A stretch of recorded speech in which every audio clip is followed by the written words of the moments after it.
All right, now this highlight is mine, and this is what I wanted to emphasize. Scheduled domestic airlines transported more than 8 billion, that's with a B, folks, 8 billion people over the last 13 years without a single passenger crash fatality. A phenomenal feat, surpassing expectations. U.S. hospital blunders, by contrast, needlessly cost an estimated 400 patient lives every day, comparable to a packed jumbo jet crashing every 24 hours. My God, when you put it into that context, what accounts for this discrepancy? Veteran leaders from both realms say healthcare has struggled to fully understand and translate aviation's safety processes to improve patient safety.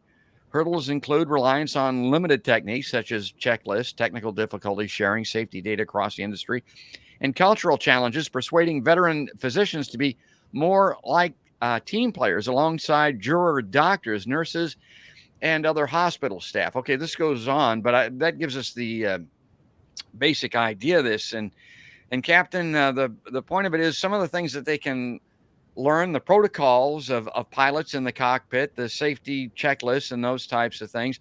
The NTSB, the FAA review boards, and that type of thing are a critical part of this, but also what's it called? The CRM, the Cockpit Resource Management Program, and using that in the surgery room and with these doctors. Talk about all those things and how they can apply and help hospitals and doctors.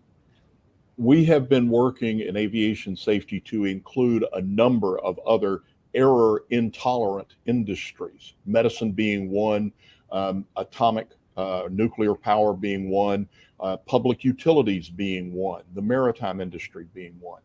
So the implementation of safety management systems can go a long way into identifying hazards and mitigating those hazards to an acceptable level of risk. Part of an inclusion into safety management is crew resource management. And in the airline industry, and actually in aviation overall, it is routine for a crew to brief together on how they're going to conduct the flight. And if there is a deviation from policies and procedures, for it to be brought up, no matter who observes it. It can be the most junior person on the crew, but if they see something that is not following procedure, they are required to bring it forward and go, hey, this isn't right, or what are we doing, something like that.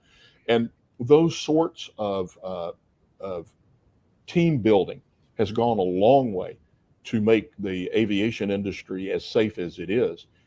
Last year, there was worldwide, there was only one fatal airline accident.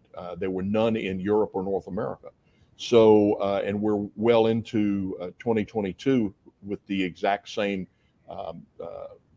record. So we've come a very, very long way. And what now we're trying to do is to help the medical industry, notably, and we've been working with them more so over a longer period of time. And there's some differences, but it is the checklist procedures, it is the team building and the ability for somebody in an operating theater to go, I'm not sure about this, wait a minute, why are we doing this?